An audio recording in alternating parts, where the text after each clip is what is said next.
വെക്കലും കെട്ടലും പിന്നെ കൊണ്ടൊന്നും പറയിപ്പിക്കണ്ട. മണിയമ്മ കേണൽ സാർ എഴുന്നേറ്റോ? ഞങ്ങൾ ഇന്നലെ ഒരുമിച്ചല്ലല്ലോ കിടന്നത്. അകത്ത് പോയി അന്വേഷിക്ക്. മകളും കാമുകനും കൂടി എന്തോ കശപശിയായി വന്നിട്ടുണ്ട്. അമ്മ പ്രസവത്തിന്റെ ഡോക്ടർ ആണെങ്കിലേ മകള് പ്രേമത്തിന്റെ ഡോക്ടർ ആവും. മണിയമ്മയുടെ മധുര 17 അല്ല ഇപ്പോഴത്തെ പെൺപിള്ളേരുടെ മധുര 17. അത് 1.5 വരും. മണിയമ്മക്കൊന്നും പിന്നെ 17 ഇല്ലല്ല, 16 ഉള്ളൂ. അസൂയപ്പെട്ടിട്ട് കാര്യമില്ല മണിയമ്മേ. എനിക്കൊരസൂയില്ല. എന്റെ മോളെ ഞാൻ നല്ല അച്ചടക്കത്തോടു കൂടി തന്നെ വളർത്തിയത്. അത് ശരിയാ. എനിക്കൊരു ലെറ്റർ തന്നേനി. 3 ദിവസമല്ല അവളെ മണിയമ്മ മുറി പൂട്ടിട്ടത്. അത് നിനക്ക് ഓർമ്മയുണ്ടല്ലോ. പിന്നെ കല്യാണത്തിന് ശേഷം അവള് മതില് ചാടി എന്നൊക്കെയാ പറയണത്. ഒടുവില് കുട്ടി വേറെ ആരുടെയെന്നും പറഞ്ഞ് ആ തെണ്ടി തൂങ്ങി ചത്തു. അന്നേ ഞാൻ പറഞ്ഞതാ ഒരു DTS ടെസ്റ്റ് നടത്താൻ. അതിനു മുമ്പേ അവൻ ചത്തില്ലേ. എന്നിട്ട് മോളെവിടെ പോ? അവള് തന്തയില്ലാത്ത കുട്ടിയായിട്ട് സുഖായിട്ട് കഴിയണു. അയ്യോ, എന്നോട് വർത്താനം പറഞ്ഞ് നേരം പോയത് അറിഞ്ഞില്ല. ഒരുപാട് പണി കിടക്കുന്നു. മോളെ ഞാൻ അന്വേഷിച്ചേ പറഞ്ഞേ. പിന്നെ പറഞ്ഞേക്കാം. ഗായക നീ മീട്ടുമെൻ അല്ല, ഇതൊരു കവിതയല്ലേ? പ്രേമലേഖനം കവിതാ രൂപത്തിൽ എഴുതാലോ. കവിതയാണോ പ്രേമലേഖനമാണോ തർക്കം? ഞാൻ തീർത്തു തരാം. അയ്യോ സാർ എത്തിയായിരുന്നു. ഇരിക്കടാ. ഇതിൽ കവയത്രി ഉദ്ദേശിച്ച ശിവൻ ഗായകനാണോ? അതെ, ഈ നീനി ശിവനും പണ്ട് കുറെ യുഗ്മഗാനം പാടിയിട്ടുള്ളതാ. അപ്പോൾ വൃത്തമൊത്തു. ഗായക നീ മീട്ടുമെൻ ഗാത്രവീണയിൽ പൂത്തിടും. സാറിന് നാനാർത്ഥം മനസ്സിലായോ? നാനാർത്ഥം മനസ്സിലായി, പക്ഷേ ഈ ഗാത്രവീണ പിടികിട്ടിയില്ല സാറേ. ഗാത്രം എന്നാൽ ശരീരം, ഗാത്രവീണ എന്നാൽ ശരീരമാകുന്ന വീണ. അവൾ ശരീരമാകുന്ന വീണയിൽ അവന്റെ വിരലുകൾ മീട്ടിയപ്പോൾ ഗാത്രം പൂത്തു. പച്ച മലയാളത്തിൽ പറയുകയാണെങ്കിൽ അവന്റെ കൈകൾ കൊണ്ട് അവൾ എക്കിളി കൂട്ടിയപ്പോൾ അവൾക്ക് രോമാഞ്ചം ഉണ്ടായി. ഇത് പ്രേമലേഖനൊന്നുമല്ല, അതിനേക്കാൾ കടുപ്പമെന്തോ സാധനോ. ഇപ്പൊ എങ്ങനെയുണ്ട്? ഞാൻ പറഞ്ഞില്ലേ പപ്പ ഇതൊരു ലവ് ലെറ്റർ ആണെന്ന്. എടി മണ്ടി, ഈ വിവരദോഷി പറയണ കേട്ട് നീ അത് വിശ്വസിച്ചല്ലോ. അല്ല, ഇരിക്കണ കുറച്ചേരം കൂടെ ഇരിക്കണ സാറേ.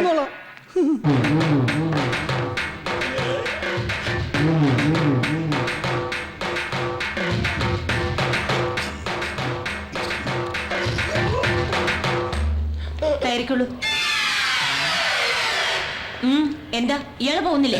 ഒരു കിതപ്പ്, ലേശം വിശ്രമിച്ചിട്ട് പോകാം. എന്താ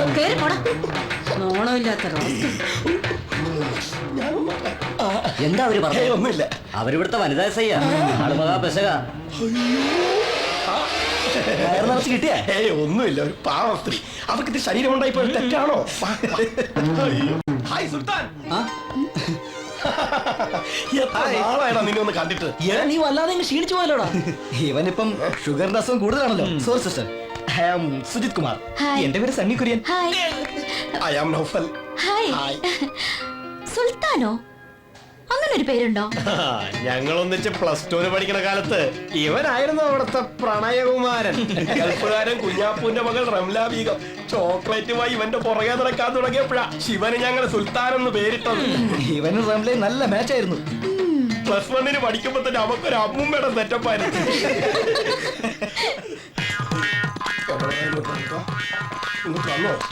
എന്താണ് ഇത്?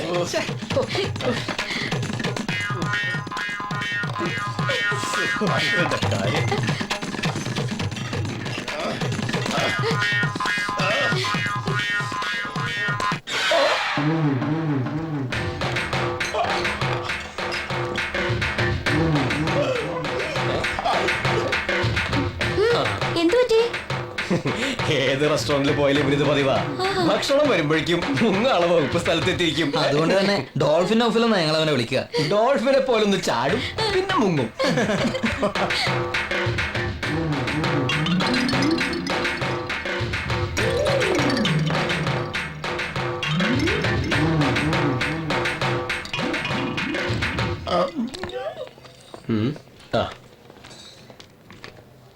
ആഹാ, ഈ ഹാൻഡ് ബാഗ് കൊള്ളാലോ. ബ്യൂട്ടിഫുൾ. റിയലി? മമ്മി ബാംഗ്ലൂരിൽ ഒരു സെമിനാറിന് പോയപ്പോ വാങ്ങിയതാ. Hi, beautiful purse. നോക്ക്, ശിവനെ പോലെയല്ല, വിവേകിന് സൗന്ദര്യം പോകുന്നുണ്ട്. വണ്ടർഫുൾ മണി.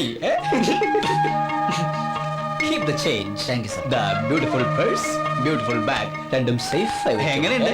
ഇതാണ് ഇവന്റെ സൗന്ദര്യ ബോധം. മമ്മി എത്തിയില്ലേ സുന്ദരേട്ടാ? അവിടെ ഗർഭിണികളുടെ കൂട്ടക്കരച്ചിൽ. മമ്മിക്കൊന്നും വരാനാവില്ല. ഇവിടെ പപ്പായുടെ കൂർക്കമ്പലി. എനിക്കൊന്നും ഉറങ്ങാനും പറ്റൂല. ഈ സുന്ദരേട്ടന്റെ പപ്പ എങ്ങനെ കുടിപ്പിക്കുന്നേ? നിന്റെ പ്രിയതം പറഞ്ഞു കേട്ടാ, ഞാൻ അവളുടെ പപ്പയെ കുടിപ്പിക്കുന്നതെന്ന്. എനിക്ക് കുറ്റബോധം കൊണ്ട് ഇരിക്കാൻ പറ്റുന്നില്ല. കുടിക്കാൻ ഇങ്ങനെ ഇഷ്ടമില്ലാത്തൊരു മനുഷ്യൻ കുട്ടികളെ കഷായം കുടിപ്പിക്കുന്ന പോലല്ലേ ഞാൻ ഈ ഒരു കുപ്പി അങ്ങനെ ഒഴിച്ചു കൊടുത്തത്. എടാ ശിവ, ഒരു തുള്ളിരിക്ക് ക്യാൻസർ തന്നില്ല. ഞാൻ ഈ കാലിക്കുപ്പി മണപ്പിച്ചിരിക്കാൻ തുടങ്ങിട്ടെ 1 മണിക്കൂറായി. നീ വണ്ടി എടുക്ക്. നിന്റെ ഹോസ്റ്റലിലെ മൈക്കിൾ ജാക്സന്മാര് ഒരു സ്മോളിലേക്ക് തരാതിരിക്കില്ല. Sweet boys. അങ്ങൾ എണ്ണീക്കുമ്പോ നിന്നെ കണ്ടില്ലെങ്കിൽ നാളെ പണി പോകും പറഞ്ഞേക്കാം. ഉണരാനോ? ഇനി നാളെ ഉച്ചക്ക് നോക്കിയാൽ മതി. ഇത് ഉറക്കമല്ല, ഒരു താൽക്കാലികമായ മരണം. ഉച്ചക്കല്ലടാ, 11 ചാടിക്കോ ചാടിക്കോ ചാടിക്കോ.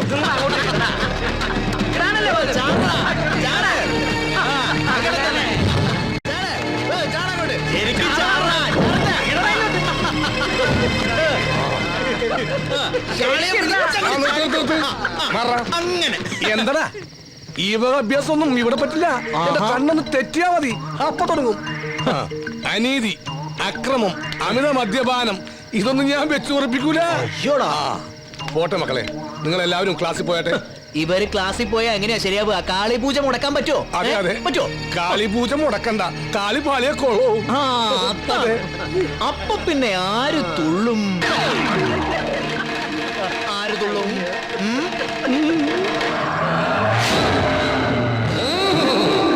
ഓം കാളി വിട്ട കളി, ഓം കാളി വിട്ട കളി. അങ്ങനെ അച്ചാറില്ലേ? ഇല്ലല്ലോ സുന്ദര. ഇല്ലെങ്കിൽ വേണ്ട. നിന്റെ അച്ഛന്റെ പേരെന്താ? ഭാസ്കരൻ. അദ്ദേഹം എന്ത് ചെയ്യുന്നു? മരിച്ചുപോയി. ഒരിക്കലുമില്ല, അദ്ദേഹം ജീവിച്ചിരിക്കുന്നു. അല്ല, 5-6 വർഷം മുമ്പ് ഒരു ആക്സിഡന്റ് മരിച്ചുപോയി. ആക്സിഡന്റിൽ ഭാസ്കരൻ എന്ന ആൾ മരിച്ചു എന്നൊരു സത്യം. പക്ഷെ അത് നിന്റെ അച്ഛനാണെന്നുള്ളത് അസത്യം.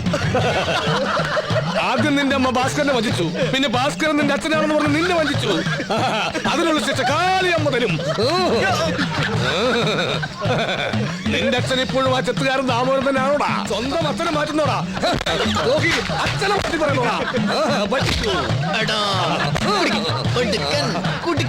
എന്ന നിലയിൽ വളരെ അഭിമാനത്തോടെയാണ് ഞാൻ നിങ്ങളുടെ മുമ്പിൽ നിൽക്കുന്നത്. നമ്മുടെ ക്യാമ്പസിലെ പല ഗായകരുടെയും അവരുടെ ശിങ്കിടികളുടെയും പിറകെ ഞാൻ നടന്നു. പക്ഷേ തോറ്റു പിന്മാറാൻ ഞാൻ തയ്യാറല്ലാത്തതിനാൽ യുവതി യുവാക്കളുടെ രോമാഞ്ചമായ പ്രേംരാജും അനുരാധയും ചേർന്ന് ഒരുക്കുന്ന ഒരു അടിപൊളി ഗാനമേള ഞാൻ നിങ്ങളുടെ മുമ്പിൽ സമർപ്പിക്കുന്നു.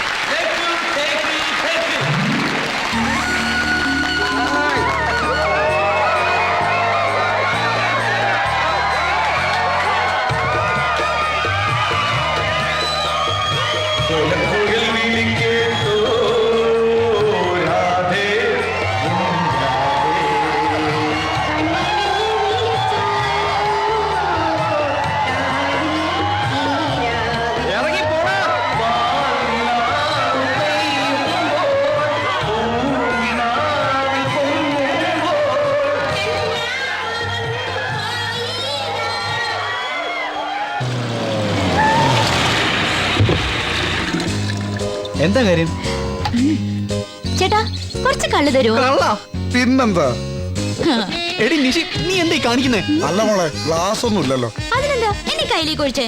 എടി വീട്ടിൽ അച്ഛനും അമ്മ ഉണ്ടെന്ന്. അവർക്ക് വേണോ? ഉണ്ടോ ചേട്ടാ? അച്ഛനമ്മയ്ക്ക് അങ്ങ് ഷാപ്പില്. ഇതുള്ള ഈ ടീനേജ് ഡീൽസ്.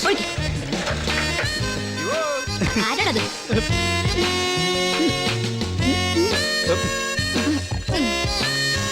നല്ല അസല കള്ള്.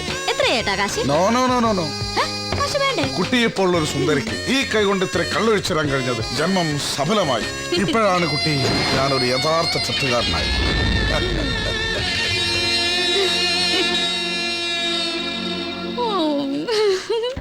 എടി ഞാൻ ഡ്രൈവ് ചെയ്യാം. എത്ര ഫീറ്റ് ആയാലും എനിക്ക് നല്ല കൺട്രോളാ. എടി നീ എന്റെ വീട്ടിലേക്കാ പോണേ. ഞാനും അങ്ങോട്ടേക്ക് തന്നെയാ പോകുന്നത്. നീ വരുന്നോ?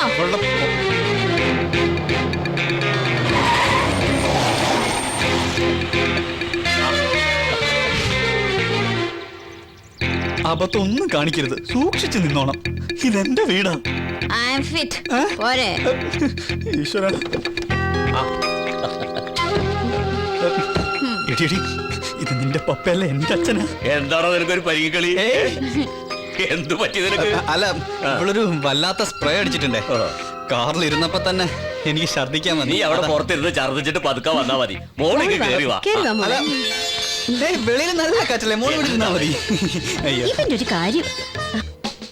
ശ്രീമതി കെ പി സരസ്വതി അമ്മ റോയൽ ഇലക്ട്രിക്കൽസിൽ നിന്നും വാങ്ങിയ ഫ്രിഡ്ജ് ഒന്നിന് 8600 രൂപ കേശവ ഫൈനാൻസിയേഴ്സിൽ നിന്നും കൈപ്പറ്റിയിരിക്കുന്നു.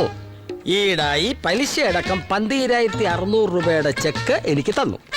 പക്ഷേ 1.5 വർഷം കഴിഞ്ഞിട്ടും കെ പി സരസ്വതി അമ്മ പലിശ ഇനത്തിൽ വെറും 500 രൂപ മാത്രമേ തന്നതായി കണക്കിൽ കാണുന്നുള്ളൂ. അതെ, എന്നെ സരസു എന്ന് വിളിച്ചാ മതി. കാശ് കിട്ടാൻ ഒരാളെ പട്ടിന്ന് വിളിക്കാൻ പോലും കൊച്ചു കൊച്ചുവെള്ളക്ക് മടിയില്ല. പിന്നല്ലേ സരസു. സരസു ഇപ്പൊ കാശ് കയ്യിലുണ്ടോ? ഇല്ല, ഇപ്പൊ ഞാൻ മുതലാളിയോട് ഒരു പരാതി പറയാൻ വന്നതാ. പറയൂ പരാതി നീ സരസു. മുതലാളി കടന്നു കാശിന് ഞാനൊരു ഫ്രിഡ്ജ് വാങ്ങിയില്ലേ? അതെ, ആ കാശാണല്ലോ ഞാൻ തിരിച്ചു ചോദിക്കുന്നത്. പക്ഷേ ഇന്നലെ 4-5 പേര് വീട്ടിൽ കയറി വന്നു.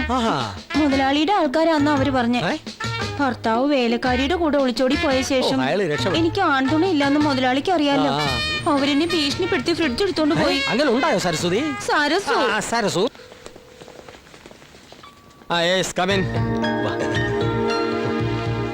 സാറേ, ഇവരെ എന്റെ ഫ്രിഡ്ജ് എടുത്തോണ്ട് പോയേ. ഓഹോ, ഇവരാണോ? ഇങ്ങോട്ട് മാറിക്ക്.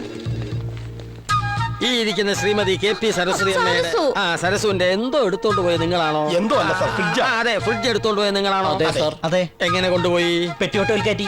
ഓട്ടോയ്ക്ക് എത്ര വാടക കൊടുത്തു? 120. ചായക്കാശ് 900. അയ്യോ, അപ്പൊ എത്രയായി മൊത്തം?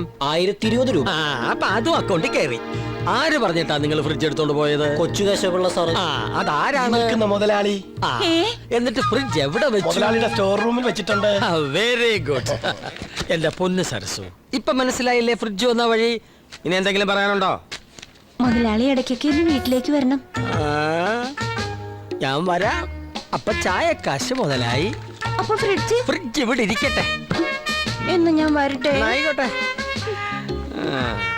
പലിശ ഇല്ലെങ്കിലും മുതല് കൊള്ളാം. ഇതാരാണ് പുതിയൊരു അവതാരം? ഇതാണ് സാർ ഞങ്ങൾ പറഞ്ഞ. ഓ, നിങ്ങളുടെ ലീഡർ സുൽത്താൻ ശിവൻ. ഇരിക്കൂ.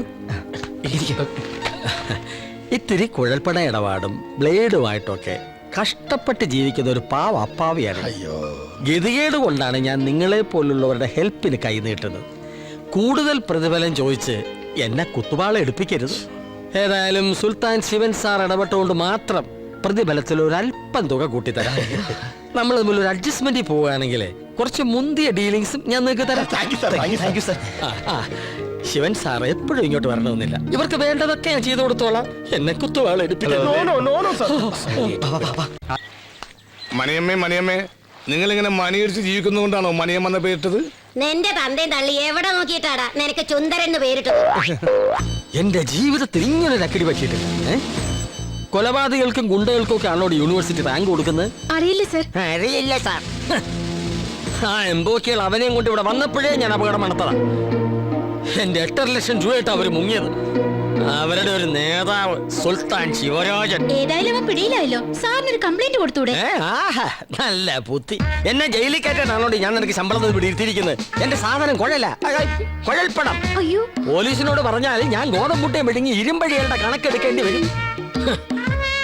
എന്റെ ഇന്ന് രക്ഷപ്പെട്ടു എന്ന് വിചാരിക്കണ്ട. അവൻ ജാമ്യത്തിൽ ഇറങ്ങട്ടെ.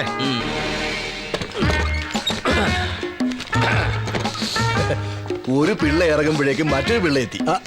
കേശവളിച്ചാണെന്താ ഇവിടെ? താനെന്താ ഇവിടെ? ചുമ്മാ. ഞാനും ചുമ്മാ.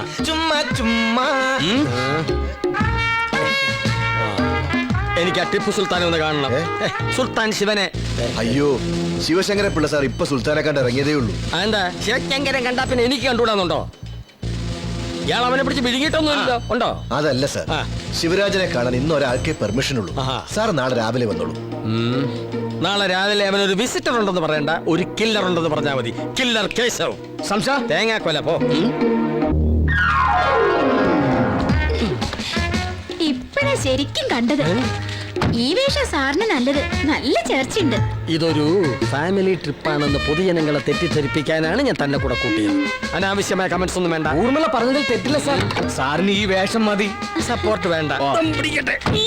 കിഡ്നാപ്പിംഗ്, ചേസിംഗ്, ഫൈറ്റിംഗ്, അതിനാണ് നമ്മളിവിടെ വന്നിരിക്കുന്നത്. അതിന് യോജിച്ചൊരു വേഷം ധരിച്ചു, അത്രേ ഉള്ളൂ. അല്ലാതെ ഞാനൊരു സ്ഥിരം ഗുണ്ടയാൻ ഉദ്ദേശിക്കുന്നില്ല. നമ്മൾ ഒരുപാട് വെയിറ്റ് ചെയ്യേണ്ടി വരും. ഉച്ചയ്ക്ക് എനിക്കൊരു ഓട്ടം ഉണ്ടായിരുന്നു. നമ്മൾ എന്തിനാ ഇവിടെ നിൽക്കുന്നതെന്ന് അറിയാം? ജാമ്യത്തിൽ ഇറങ്ങുന്ന ഒരു ജയിൽ പുള്ളിയെ കിഡ്നാപ്പ് ചെയ്യാൻ. അല്ല, തലവേദനയ്ക്ക് മരുന്ന് വാങ്ങാനല്ല. അവനെ ഇങ്ങോട്ട് കൈ കെട്ടിയാ പിന്നെ താൻ വേറെ ഓട്ടോ നോക്കണ്ട. ഓട്ടത്തോടെ ഓട്ടോ. അയ്യോ തലപോണ കേസിലൊന്നും ഞാനില്ല. എനിക്ക് 2 ഭാര്യ ഒരു കുട്ടിയുള്ളതാ. എന്താ ഈ മൈക്കുളന്മാരുടെ പേര്? ഗുണ്ടകളെ പിടിക്ക്. ഇവരെ ഗുണ്ടകളെന്ന് വിളിക്കരുത് സാർ. പിന്നെ എന്താണോ ഇവരുടെ പേര്? ഒരാൾ സത്യചന്ദ്രൻ, ഒരാൾ ഹരിചന്ദ്രൻ, ഒരാൾ സൗമ്യശീലൻ. Present sir. നല്ല സ്വഭാവ ഗുണമുള്ള ഭീകര ഗുണ്ട. Thank you sir. താനിവരെ ആശ്രമത്തിൽ നിന്നാണോ വിളിച്ചത്?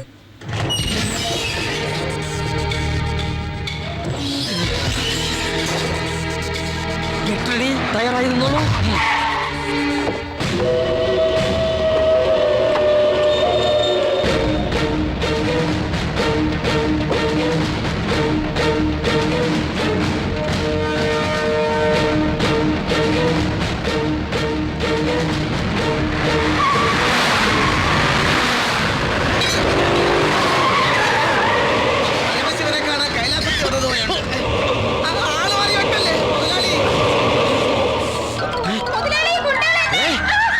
അയ്യോ, പറ്റിച്ചു.